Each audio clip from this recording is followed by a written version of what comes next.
Happy Mum, Happy Baby is brought to you in association with Fisher-Price. Their innovative toys are designed to be loved by both parents and children at every age and stage, giving us a helping hand throughout our journey so that we can focus on the most important job in the world, parenting. Hello and welcome to another episode of Happy Mum, Happy Baby, the podcast. Today's guest is founder of Liz Earle Wellbeing. She's a best-selling author and a TV presenter. It is Liz Earle. Very nice to be here. Thank you for having me. What was your upbringing like? It was quite peripatetic, actually. My father was in the Navy, so we moved around a lot. So I think if you talk to any child of a service family, then you often find that there were so many moves. I think my parents moved 13 times in the first 11 years of their marriage. Wow.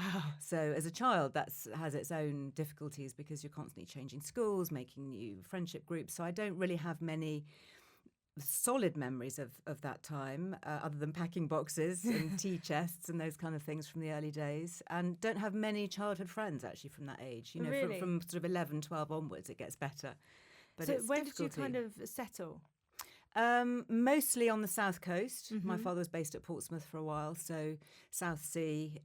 But we always lived by the sea. You know, we always lived in those sort of great naval bastions of Chatham, and then we were overseas in places like Gibraltar and Malta and Plymouth, and you know, anywhere with a sea view, and that's what makes me happy still. Still now? Oh, I love it. Do you live near the sea at all now? No, I live on a landlocked farm in the West Country. We have a pond. Oh, there we go. It's kind of like the sea, a little bit. Yeah. And what sort of mum did you think you were going to be? I don't know that I had any preconceptions, really. I always wanted to have lots of children. In fact, it was quite funny. I went back and read an old press cutting. It's one of the first ever interviews I gave. I mean, it was before I started in TV, so it was it's like more than 30 years ago. And it said, which I'd totally forgotten, that one of my ambitions was to have 5 healthy, happy children. And I thought, heavens, God, did I really think that back then? And yes, you know, now roll the clock forward, I do have 5 healthy, hopefully happy children. So it's an amazing thing. It must have been in there somewhere deep down that I always wanted to have a big family. Yeah. How many siblings do you have? I only have one younger brother. And we're 5 years apart, which is a tricky gap because we didn't ever really overlap. We never really overlapped at school. He was always the annoying little brother. You know, it was only now. I mean, I adore him now, and he can make me laugh like nobody else. I think there's that bond. I always say to my kids when they're really winding each other up, you know, just treasure your siblings because there's those shared memories are so fundamental, and little things. You know, my brother only has to look at me in a certain way, or you know, pull a funny face or remind me of something, and I'm, you know, just in fits. And I think brothers and sisters do share that nobody else can tap into, really. Yeah, I think it's that there is something quite unconditional, I find, about siblings. Like you've learned so much from that relationship. And hopefully you forgive each other too, and you can remember sort of early childhood struggles, and there may be, you know, petty issues that you still bicker over, but hopefully as you grow up you can laugh about those. So what do you reckon it was that made you want a big family? I don't know. I think I love nurturing. So, you know, one of my happy places is actually in the kitchen. And I love to cook and, you know, obviously work back now with food, but I've always written recipes and recipe books and about healthy eating and that kind of thing. So I think I like making things better. Right. And nurturing and growing and sustaining and looking after people and things, you know, and everything, big things from the planet down to sort of small things like, you know, gerbils when they get brought home from school. Oh, no. So, yeah, no, gerbils, they're tricky things, they are. 'Cause, I mean, at least hamsters seem to have a personality, but gerbils, I mean, they just sort of scurry around like little bald and mice. they're quick, you know, they are super quick, aren't they? And they have loads of babies. So, yeah, don't believe them when the science teacher says, no, don't worry, it's 2 girls. You go, yeah, you lied. I did that to my friend. I thought I got her 2 boys. They were not boys. And then before you know it, you've got, you know, 8 and then 16 and then, you know, it just goes on and on. So I think, you know, coming back to your question, I think, you know, maybe there was just something in me that always wanted to have people to look after in my own family. And career-wise, your career really kicked off, I guess, in terms of Liz Earle Wellbeing when you already had 2 children? Well, yes, I started, my very early career started 35 years ago or so. I mean, I'm tempted to say as a small child. Clearly, I'm not that old. But your skin is obviously amazing. Well, thank you, but nice lighting.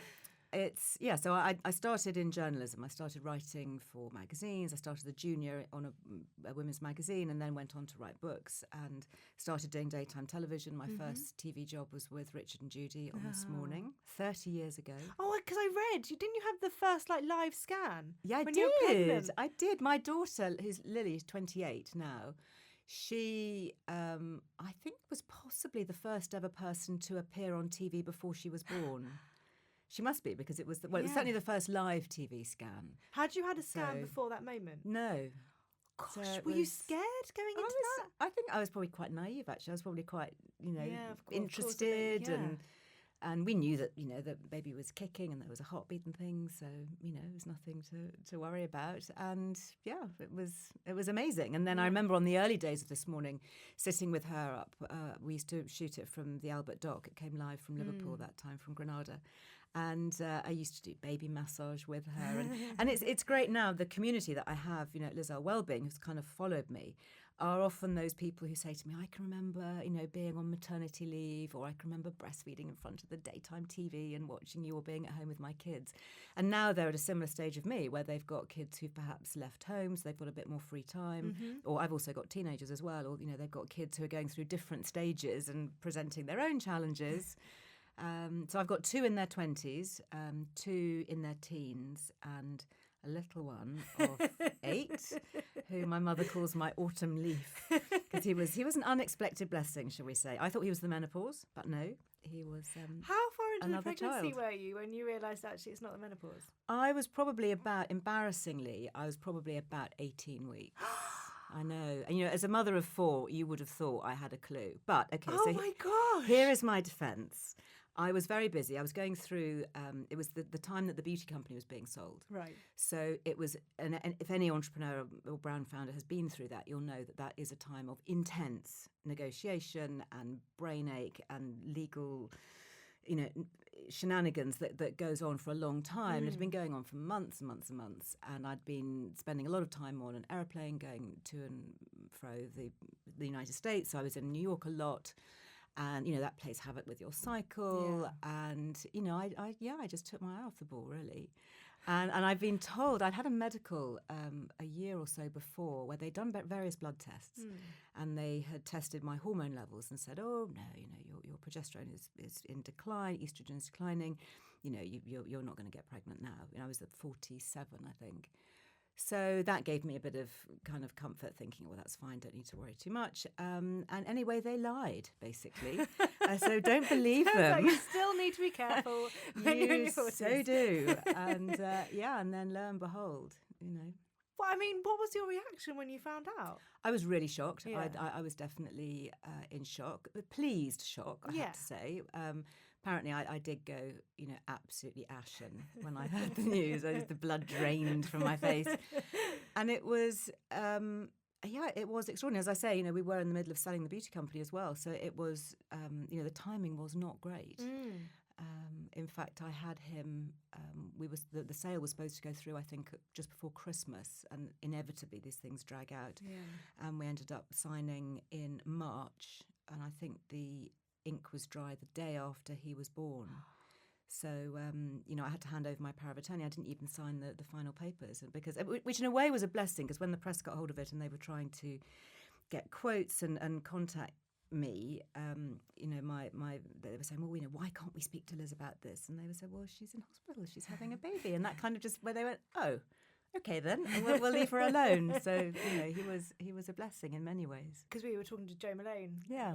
It must get you through an odd time where life is kind of changing a little bit. Yeah, everything was shifting. Yeah. So it's interesting looking back on it. Curious timing. I don't think at the time I would have necessarily chosen it, but actually, life becomes so different on so many levels, doesn't it? When you have a newborn, everything shifts, and you're really operating in a different dimension. You have all those hormone challenges. You have your sleep deprivation. You have your euphoria. Hopefully, you have all the other family dynamics to be involved with other members of the family and other siblings. So it's a really interesting, quite complicated time. So when you throw in some sort of momentous business decision into that at the same time, then it's really, really interesting. How do the other children take the news?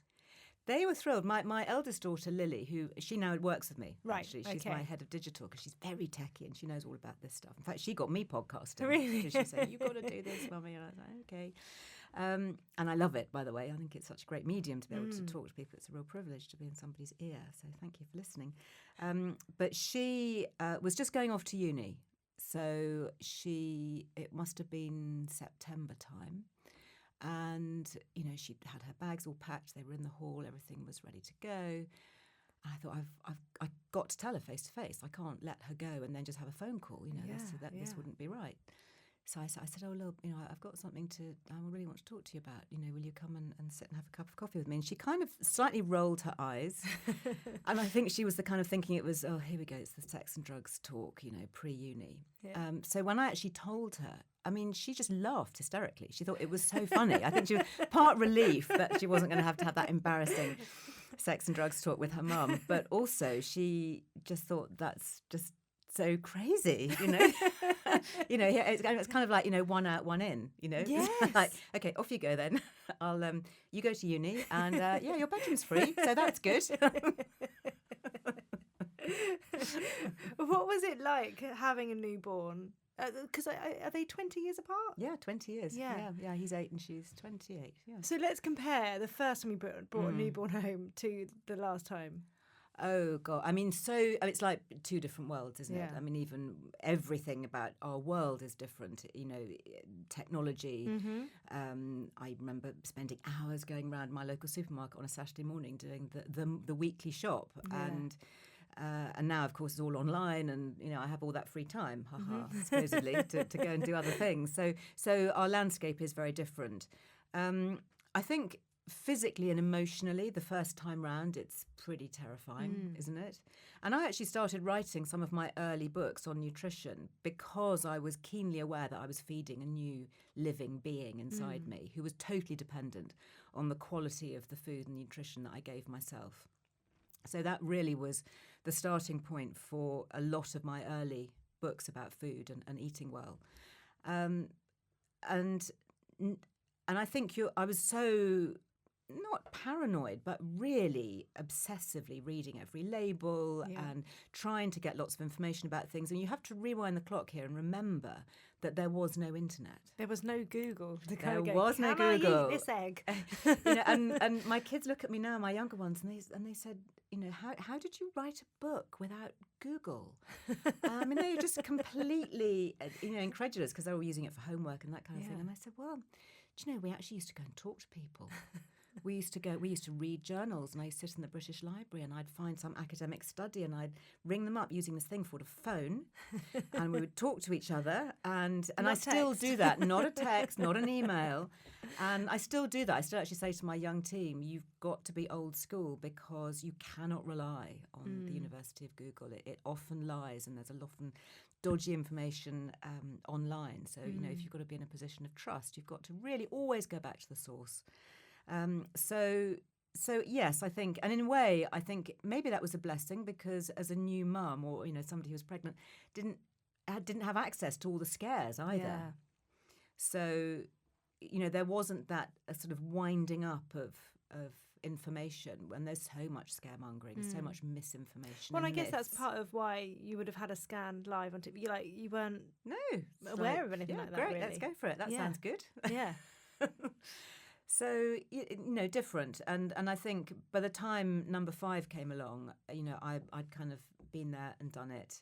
And I knew that if I left him alone for 15 minutes and he was crying, but actually he didn't need a nappy change or feeding or winding, actually he would be fine. Yeah. And I could actually just go and have a quick shower and then go back to him, without having him kind of strapped to me permanently, which is probably how I lived with Lily in the early years. So I think I was more relaxed. And also, I think for me, he was definitely the last one. Right. There was no question that there were going to be any more after him. So I felt that he was an extraordinary gift and that time I had with him was very special. And especially having sold the beauty company literally days before, I suddenly had this time when I was able to enjoy him. I remember my husband saying to me at the time, this is a really special time for you. This is your time. Really enjoy it. Because I think with all the others, I'd gone back to work really quickly and carried on working. And I think certainly with my teenagers, as any entrepreneur or brand founder would tell you, you just carry on. And you don't know. I remember going to hospital with Lily with my laptop. I was just finishing my first book at the time. And I thought, well, this is fine because, I'll probably have a baby in the morning and then I'll just carry on. I've just got the last half chapter to write and that would be fine. What was I thinking? But of course you don't know. You're completely unprepared. And that is that thing that you don't want to take your foot off the, the accelerator. You want to keep going. You don't want everything that you've been working towards. You can't suddenly stop when it's yours. Well, some things, absolutely. Some things, particularly in the early days when you're a startup, that's it. There is nobody else who can do it. So how lovely though that you were just able to. You're at the point where you could just enjoy it. I really could, and we, as I said before, we live on a farm in the West Country, and it was spring. He was born in March, and everything was just blossoming and bursting into life, and the birds were singing, and it was just sort of like some Disney film. It was a really good time. And how was it bringing the baby home and having 4 other older helping hands? Oh, fantastic. Really? They all wanted to be part of it, and I wanted them to feel part of it. So they all had, different skills and strengths, and even the youngest, I think, what's the difference in age? 7 years. So my middle son, even age 7 or 8, he could still find a really helpful role. He could, get me a glass of water if I was feeding, or, help find things, or help rock his little brother. And, so he felt really part of it and really included. And I don't think any of them felt usurped in any way or disadvantaged. I think they were all really excited by this unexpected new arrival in their lives. I imagine there must be another part of, like, with the 5th being a newborn, it's something you've done before, whereas actually with the others you're going through stages that you wouldn't have experienced, like the older ones going off to uni and stuff. You were going through new things with those. So actually with the baby, you've been there, you've done that, you can relax with that. Actually this stuff that's going on over here is all new. Slightly sort of automatic in a way, and there's a reassurance in that, knowing that if you do things, just use common sense and just not be too wound up by stuff. And give yourself plenty of time. I remember the best piece of advice I ever had in the early days was do not get dressed for at least a month. Whenever anybody comes and sees you, make sure that you're in your pajamas, because there is that kind of then that visual signal to whoever's visiting you, even a well-meaning friend or anybody, that actually you are fragile. You are still sensitive in lots of ways, physically and emotionally and mentally. And you need a bit of cosseting and looking after. Don't struggle back into your Spanx and your high heels and your pencil skirts and your mascara, because actually you do need to give yourself and your brain, I think, time to just come back after what's been a 9-month process. And, they often say that, with things like hormonal change, it takes as long for your hormones to settle as it did for them to rev up in the first place. So if you've got a 9-month build-up, then you can expect at least a 9-month wind down to get yourself back to that pre-baby situation. And I think it's madness to think that you could do it in 9 days. I always feel desperately sorry for any of the duchesses who have to stand on the steps of the hospital hours after giving birth looking immaculate for the world's press. I just jolly well hope they go home and they kick must. everything off and just collapse in bed for a fortnight. That's got to be why they do it though. Immediately on that, do it then, or your endorphins are just yeah. raging. But I think there's there's pressure that we put on it ourselves. For when people come over, we want to appear like we've got it all sorted, like we know what we're doing. So part of that is putting on that mascara, getting dressed, and, you know. But don't. No. Just really don't. And take every offer of help. You know, if anybody says, can I, you know, before they've even finished their sentence, you say, yes, absolutely. Of course you can walk the dog, bring me a pie, make me a cup of tea, hold the baby while I wash my hair, you know, whatever. Yeah. Of course. You just take, you know, I think in the early days, you know, I wanted to do so much more just on my own. I guess there's that sense of wanting to prove it, that you can do it and you're capable. Yeah. But actually it's really, you know, it's better for everybody and for your mental health, I think, to let other people in as quickly as possible. What do you think has been the most challenging stage of being a parent? Well, I hate to say this because I know that you have a lot of listeners who have babies and toddlers, but it does not get any easier. I think the hardest stage is probably teens, and even late teens. My teenagers now are 16 and 18, so we're going through next spring is going to be fun because it's GCSEs and A-levels, right. So we've got a double whammy, and then summer with results and all of that. So that the choices they make, from everything from friendship groups to how they live their lives to the sports they play to who they hang out with, these are quite fundamental life-changing decisions that they make. And when you throw into that all the complexities of modern day life and all the temptations and the traps that you can fall into, when they message you, and that's the other thing, you can't just put them down or leave them on a play date because, sure, you could drop them off somewhere, but then they're on the text or the WhatsApp going, oh, by the way, could you just do this? Could you just, and if you don't reply immediately, it's, sorry, did you get my message? Sorry, could you just transfer the money into my bank now? Because otherwise I'm not going to be able to get that train. And by the way, could you pick me up from the station at midnight? So it really is a challenge. And looking back with babies and toddlers, yes, it's tough, but at least they tend to go to bed much earlier. Mm-hmm. They don't keep you awake until midnight and don't potentially worry you so much. And I think being there to guide older children and to help them make sensible life choices. I had to sit and have many a long discussion about my daughter when she decided that she was going to get married. And I felt she was too young. And so, we had serious conversations over a long period of time. And as her mother, I felt deeply responsible that I needed to be there as a parent. And I'm actually a great believer in being a parent and not a friend. Yeah. I have loads of friends. They only have one mother, and that's a big responsibility. And you've got to step up for that as a parent. And they may go through phases where they really don't like you, but that's fine as long as they always love you. Is that difficult to go through when you're, there are phases that, especially with girls, I think. Yes, well, I think and boys too with hormones. There's a lot of door slamming when they're teenagers, and humping. And that my teenage son, he probably will never hear this. So this is just as well. But he's 16, and his main method of conversation is with a that's Did you say for anything the answer? Oh, are you hungry? Would you like something to eat?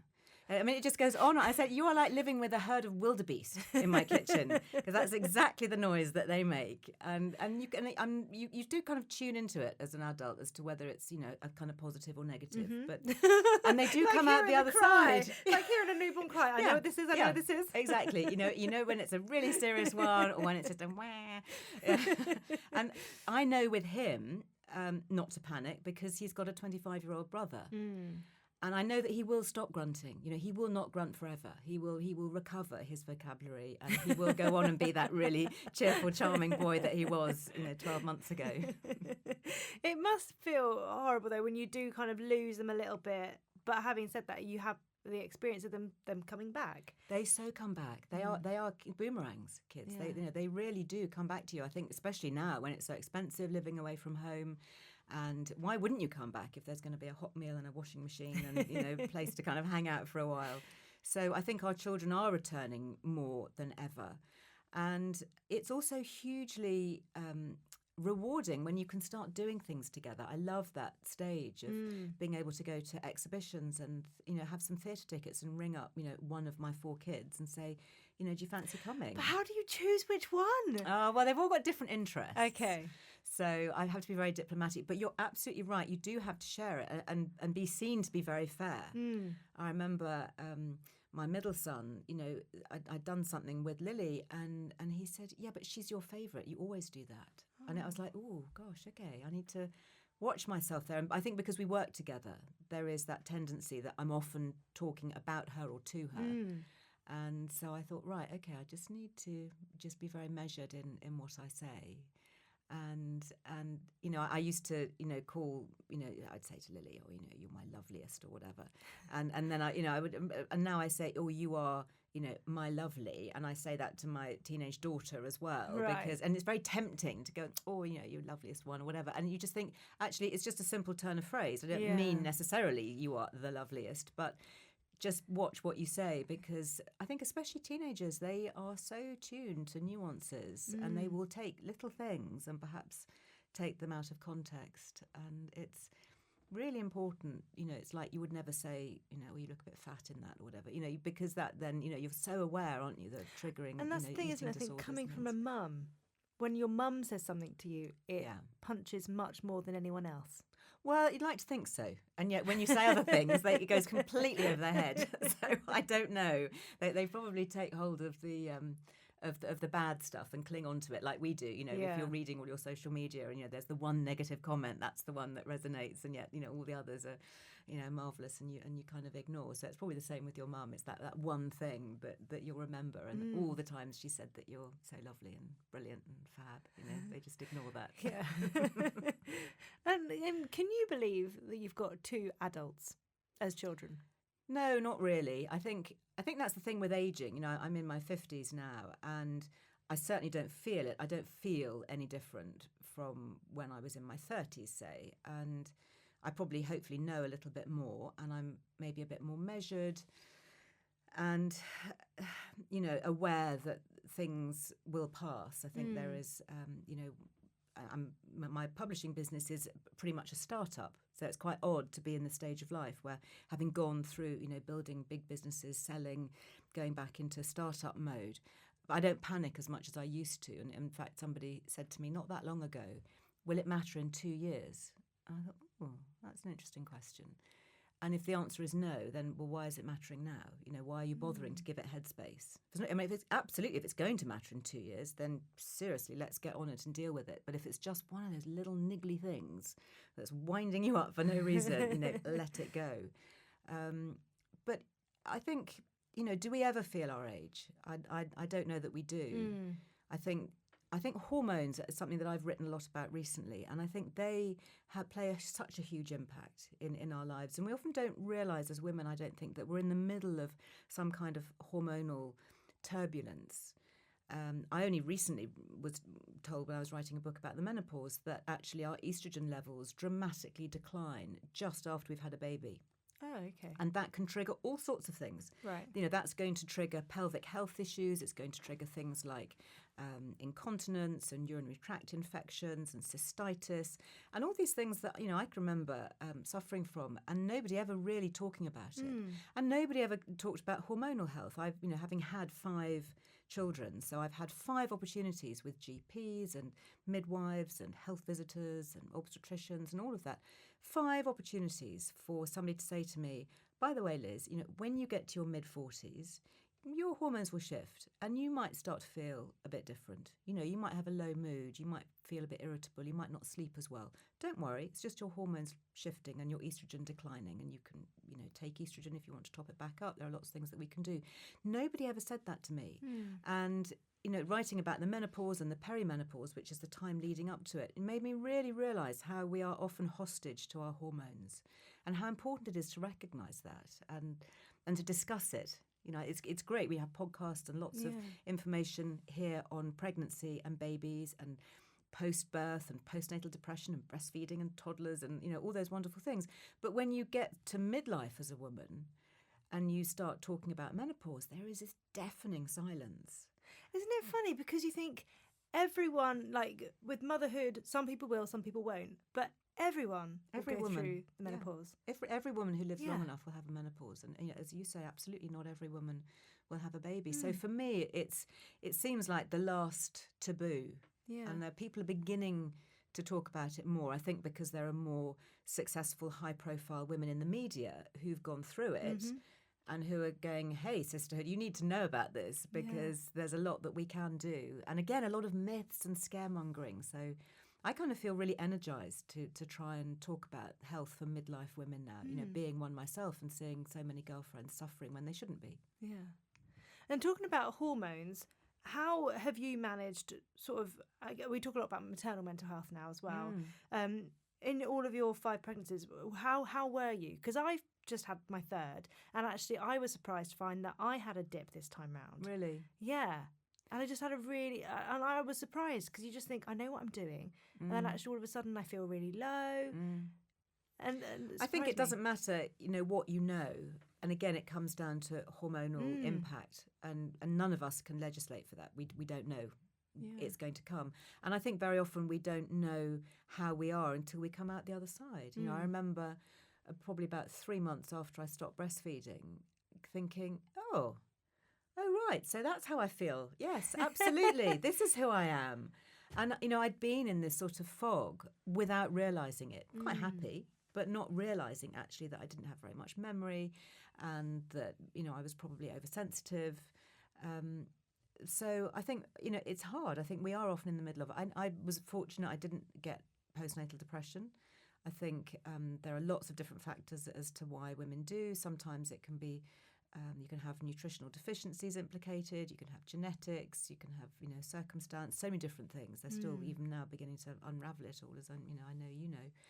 So I think I was very fortunate. And I think one of the key things that I've discovered throughout life, actually, when it comes to mental health, and I'm sure it's applicable for pregnancy and post-pregnancy even more so, is quality of sleep. Yeah. You know, you've so difficult, though. Got to protect your sleep. You really have. And, you know, if you can do split shifts feeding at night, which is what I always did, you know, I literally came out of hospital with an espresso machine, even back in the day when they were kind of big, bulky, battery-operated things, because to be able to express milk and then know that I could get 6 hours sleep and that somebody else, my mum was brilliant. She used to she came for all of them. She came to stay for the first few weeks. And, you know, I said, are you sure, you know, is this, you know, too much? You know? And she said, actually, it's such a special time. It's such a privilege to be the only one in a quiet, dark house. And it's just me and a newborn baby. And she said, it's only for a few weeks and that time will pass. And if I know that I'm also helping you at the same time to rest for the rest of the day. So that was really fantastic teamwork, actually. And I do think about that now sometimes when I look at Lily, who's 28, and she's always said that she won't have any children until she's 30. So I'm kind of thinking, 18 months? I don't know, but I don't know that I'm quite ready to be a granny. I mean, I think mentally, yes, hopefully, and I would love to be able to give that support and again, you know, offer to sit up in the small hours of the night when it's dark and the house is quiet and have the opportunity to feed and walk up and down with rocking a baby, newborn baby is special, isn't it? It is and it goes so quickly. But I think protecting your sleep, whatever stage of life you can, and that's why I'm not a fan of having children in the bedroom. You know, I have a sofa at the end of my bed, and, you know, all my kids know, and they have known since, you know, day one, that if ever they're sick or whatever, of course they can come in and they can have, you know, they can snuggle down and be in the same room, or if they're, you know, if they're ill or if they're frightened or whatever, you know, have a night terror. But generally, you know, you've got to have your own space for them as well. You know, it's really important that deep REM sleep, which is when our brain rests and our body regenerates, you achieve that when you're in, you know, pretty much on your own in the dark and no sound. So make the room as dark as possible. You know, I have blackout lining on the blackout lining just to make sure that it's really dark, and it makes a difference. And then it sets you up for the day ahead, you know, both mother and child. It's interesting you mentioned night terrors, because we're going through that with my second. Yeah. And how old? He's he'll be 3 in February. Yeah, really, just suddenly out of the blue. Yeah. It's really tough. And does he sleepwalk? No. Yeah, because mine used to sleepwalk. You know, I catch them halfway down the stairs. Oh, really? And you know, as if they were in some sort of suspended animation TV game. Like, no, get away from me, get away from me. No, he does that. Yeah, and you try and talk to them, and they've got their eyes open, which is really scary. But they can't really see you. They're still in deep brain sleep. Yeah. So you just have to very gently guide them back to bed, and, you know, cover them with a duvet and just chat to them and stroke their hair, and eventually it passes, and it has. You know, I can tell you with experience. Anyway, as far as I'm concerned, you know, both of mine have been through it. Both boys, interesting. Oh, that's interesting. So I don't know whether there's any studies showing that that's. Do you know what age they were when they started? Probably about 4 or 5. Yeah. It's just so frightening, isn't it? Awful. And you really want it to pass. And again, it's disrupting their sleep. Yeah. So they're then crabby the next day, and it's disrupting your sleep if it happens in the middle of the night. Mostly mine were actually late at night, so it used to be kind of 11 o'clock just as I was going to bed. Yeah. So that's not so bad. But yeah, really, really bad. But we used to sleep with a baby alarm until they were, you know, 5 or 6. Oh, really? Just so that we could really hear in case there was something. Yeah. It's a funny moment, actually, when to take the monitor out. Yeah. Tweet. I think ours didn't go until all of them were probably about 5. Mm. And you think, actually, you're really capable of getting up and just coming in and walking in if there's a problem, and you just have to put all those stupid thoughts out of your head. But what if they choke silently and I can't hear you? And you never stop worrying. That's the thing, when you're a parent. I worry about my 28-year-old. She gets the train and I say, you will text me, won't you, when you get there? Because there is always that lifetime of worry. Well, And my mum says the same to me. And I say, I'm 55 years old. I don't need to text you. She says, well, I just worry that you haven't got home. Well, it's that thing, isn't it? I think when they're going off to school, when they go to uni, it's all different stages of independence. Yeah. And has she moved out? Different stages of she's married. Yeah, she got married. She did get married. And it was lovely. And I'm thrilled. And he's great. He's like my 6th child. I have another son, so I'm really very, very happy. I think you always worry, don't you? That's just what you sign up to. Yeah. And I think it would be unusual if you didn't. But I think you also have a sense of perspective, perhaps. And these days, with communication and with WhatsApp or whatever, messaging, FaceTime, whatever, it's just so easy to have that immediate reassurance. I can remember I lived in New York for a year when I was 18, and I probably wrote about 3 letters in the year that I was there, home to my parents. Can you imagine that now? It's like, what? I just can't imagine my 18-year-old. I can't imagine my 28-year-old, let alone my 18-year-old going off and me not saying, well, did you make it? Are you there? What's it like? Tell me, what did you do today? How's the subway? Are you safe? What are you doing? So it's extraordinary. We used to head off into the great unknown. We had no mobile phones. You'd arrange to meet somebody. You'd say, okay, next Thursday I'll pick you up from the train at this time.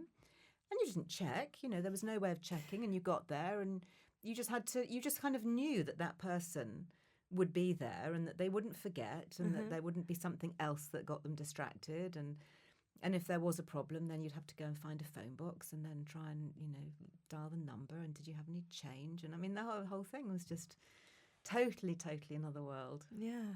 So I think it does make it easier to worry less. But then we're also more aware of so many tragedies and dreadful things that happen that beam themselves in, minute by minute onto our phones, that it also makes us perhaps a bit more aware of the dangers and the downside as well. Yeah. You set up your business, am I right, when you had 2 children at home?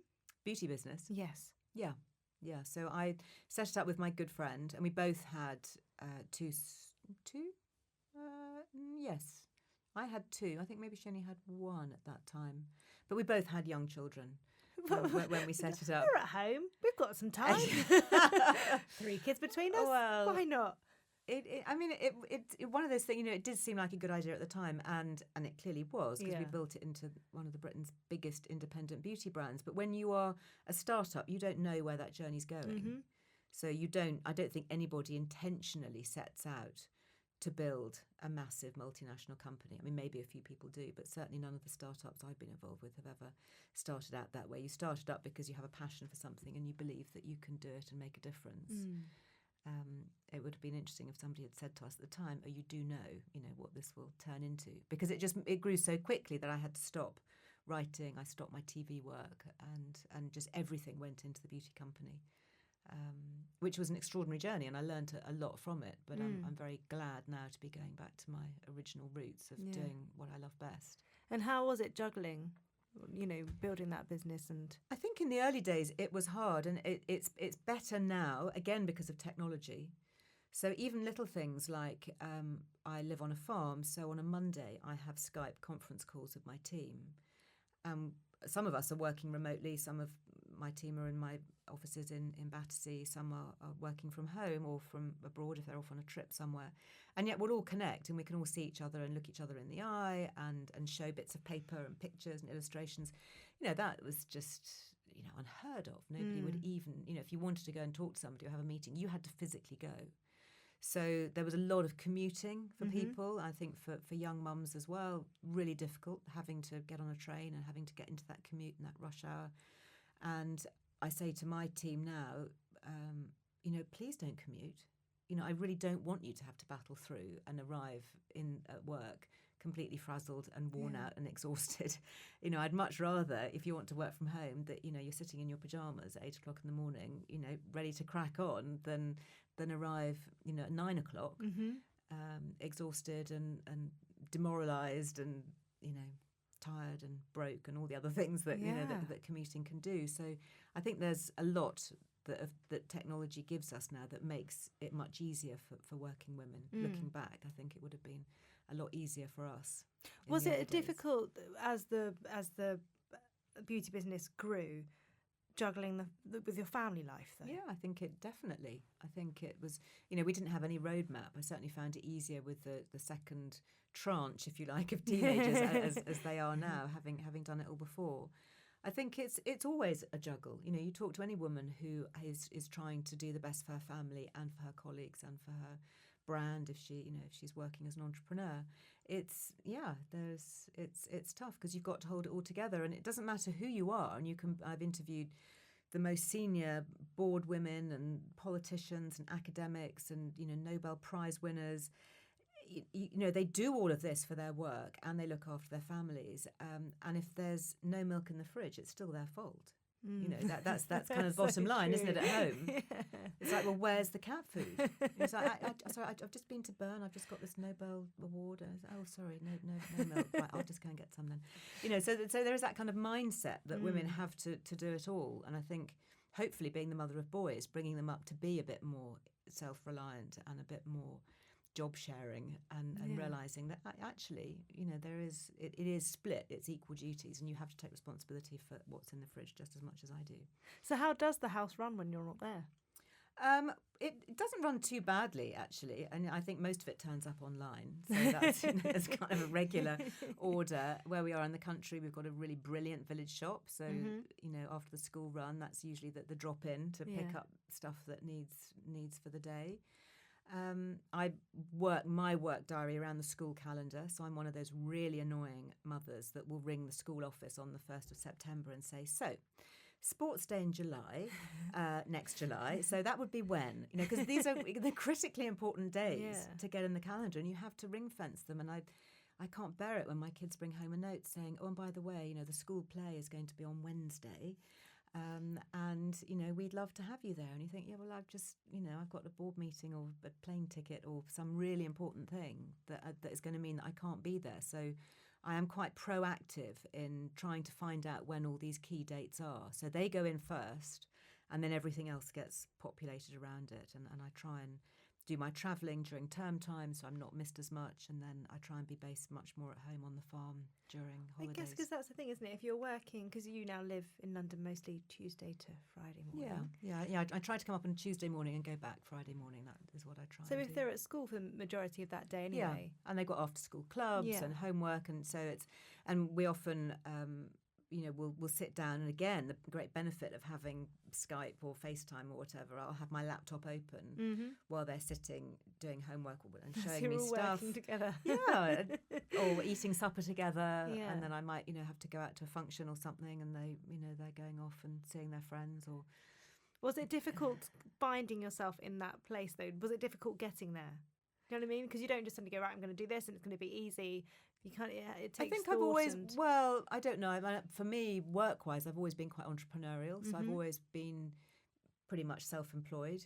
So even in the early days, I was always freelance writing, doing TV work, and then running beauty company with my business partner and co-founder. So I guess I've always been quite self-reliant and self-motivated to do that. And what I would say to anybody who is thinking about having a business or starting a business is try and be with like-minded people. You touched on the fact that Kim and I had children of the same age. We both had young children. And that really helped because we knew that the day would run. We would get up, do the school run, then we'd be back. And this was before internet, so we'd be faxing each other or calling each other. And then at 3 o'clock we'd stop and we'd go and do the school pickup, tea, bath and bed, and then we'd pick up again. So the day would start again exactly about 7 o'clock, and then it would just carry on into the evening. So I think if I'd been with, kind of at that time, the archetypal city whiz who said, well, what do you mean it's 3 o'clock and you're going home? You know, not understanding that, or not understanding me saying, I'm really sorry, but it's a parent teachers and I've just got to get there and I'm just not going to make that meeting. But she and I, because we were in the same place, would be completely understanding. Go, yeah, sure, of course. You know, that's you go and we'll pick up later. That's great, because there's a whole big sort of flexible working campaign that's happening now, and you're doing that. You're practicing that because of where you've come from, and you're, you know, it's so important to get those key moments in the diary and to be able to enjoy life, not just to feel like you're constantly. It doesn't work for anybody otherwise. You know, I love having women in my team because we tend to be, I mean, this is a huge generalisation, so apologies, but we tend to be the natural nurturers. And as I say, multitasking. You know, we do have to flip really quickly between issues at home and work and school and kids and our own personal stuff. So I think in my experience, I've found working with women preferable for that kind of agility and that natural nurturing. They really care about their team. You know, they really care about the brand they're working for. And there is that sense of wanting to nourish and protect and care, and whether that's a genetic thing or a hormonal thing, I don't know. And I actually like making life really easy for working women. And I think if we can, because ultimately, selfishly, as an employer, you get better results out of people. You know, it's like not having everybody schlep in on the commuter run. You know, you are, who do you want? You want that person who's going to deliver you that really cracking piece of work that's going to get you the contract, or really inspire and inform somebody. And how best do you achieve that? You have to say, okay, so what's the objective? How best do we achieve this? Not, I've got a round peg and I'm just going to try and shove it into this, you know, square hole to make it fit, because that's the way we've always done it and that's the perceived norm. And in my experience, the people I've worked with have always been so appreciative of that they've worked harder and faster and better and healthier and had fewer sick days and just generally been happier. Yeah. So the whole kind of the humanity angle of it is better. I want to be surrounded by happy people. I don't want to feel that, you know, I'm making life difficult for anybody who's working with me. Well, there is that element of everyone wanting, like you said, to feel like they can do it all. And actually, if you give them a helping hand, you know what I mean? It just makes life easier. So it doesn't feel like a chore, like you're constantly doing everything all the time. Constantly pushing and go. And shoving. And, you know, I get this question a lot. You know, is it possible to have it all? Because it's very easy to look off from the outside and go, oh, you know, you've got it all, career and kids and success and all these things. And I say, well, you know, it depends what you mean by it all. You know, how much do you want?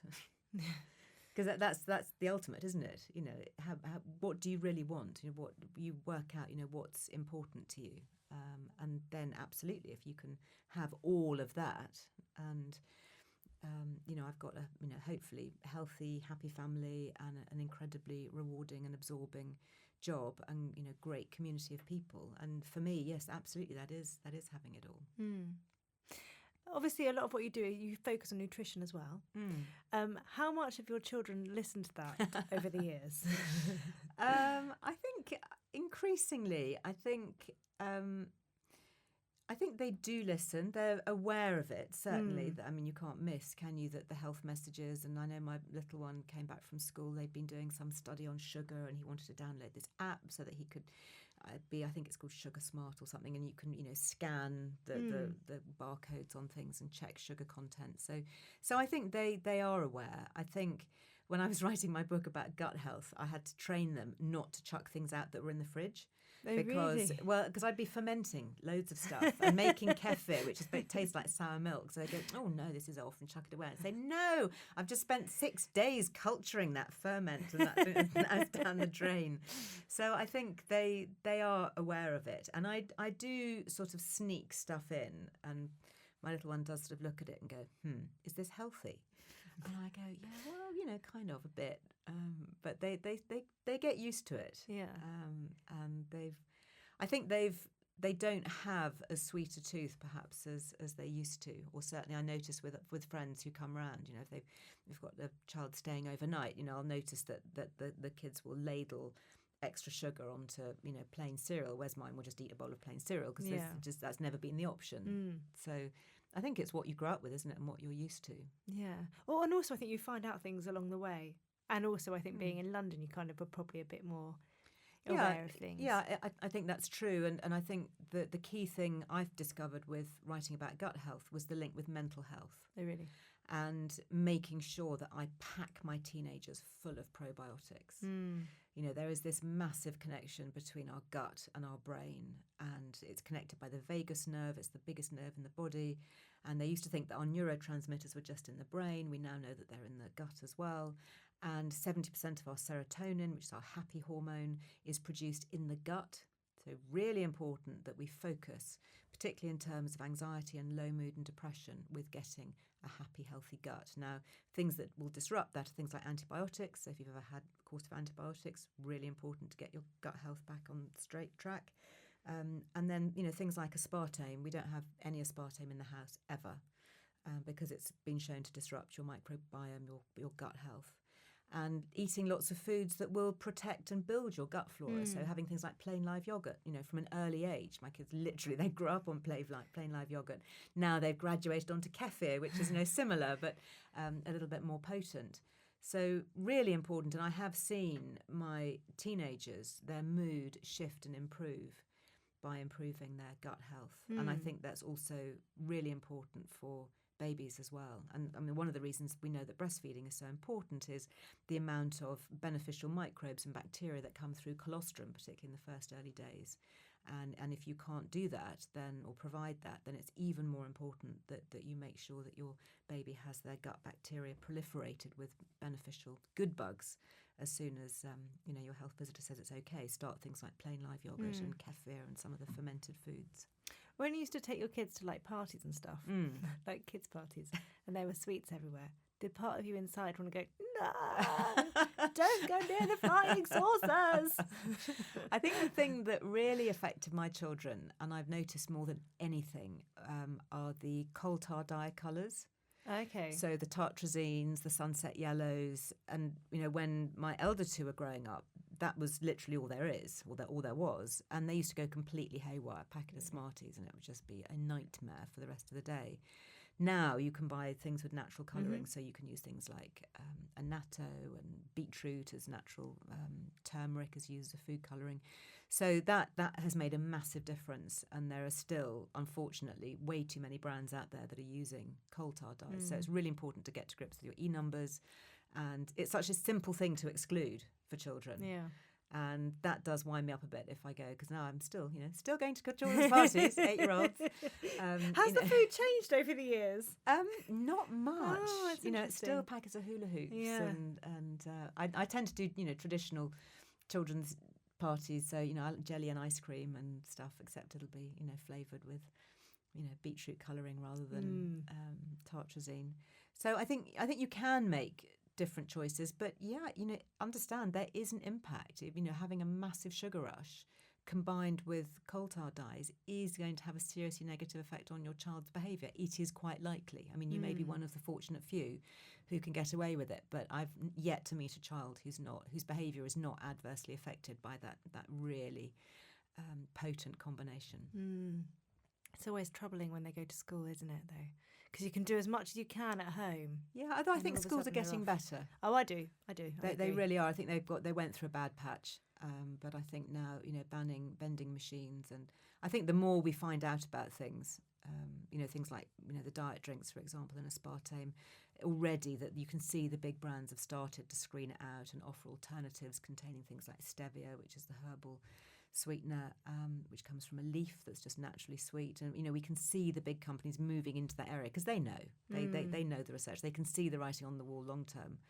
So I think if we can get that kind of out of school and out of mainstream, and that's one of the biggest changes, I think, is the rise of the lunchbox, and it's just kind of considered normal to have a can of fizzy drink, a bag of crisps, and a chocolate bar, and a sandwich, and that's kind of your normal everyday. It's like, what? We have to look at a meal deal in most shops. A meal deal is a sandwich, like crisps. Yeah, crisps, and a fizzy. Are you joking? I mean, that's. I'm going to sound like my mother, but when I was growing up, I can even remember with Lily, when she's now 28, so we're only going back kind of 25 years. But a packet of crisps would have been your Saturday treat. I mean, that was kind of And even then, it's hard to say the word treat because I try and not make food about treats. Yeah. So, my house, we have treats, comics and magazines and things are treats, or experiences, going to the movies, something like that. That's the treat. And then I try not to use that kind of terminology when it comes to junk food, because it's not a treat. No, and you can see why relationships with food, then get really skewed. Because you're told it's a treat as a child, and then suddenly growing up you're told it's bad, and it's going to make you fat or spotty, or so it's complex, isn't it? So at the end of every podcast, I start 3 sentences and you finish them. It's really easy. Okay, she says. Being a mum means never stop worrying.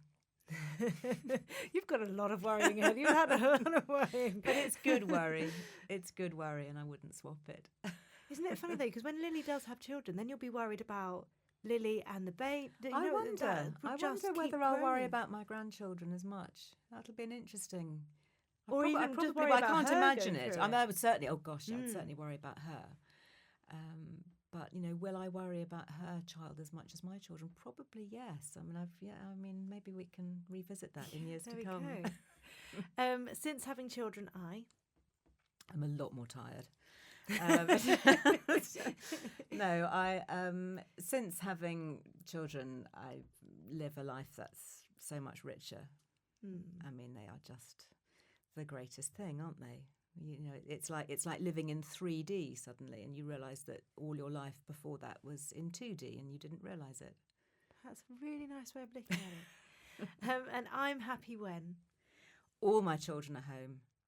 Does that happen very often? No, and that's why, I think for listeners who've got younger children, they're thinking, well, what do you mean they're always home? But there will come a time when they're not. Yeah. And it's rare, and I'm relishing. I have key dates in my diary when I know they're all home, when Lily and her husband and her little dog, will be there, and my eldest son's got time off work and he can come, and I've got, everybody gathered. And I just literally beam. I'm beaming from ear to ear, and I just go around kind of singing and smiling, and they all kind of look at the thing. Oh, Mummy's happy because we're all home, And it's rare and it's precious, and it is truly my happy place. Oh, well, thank you very much for coming on. Oh, it's a pleasure. Thank you for having me. Not at all. Thank you.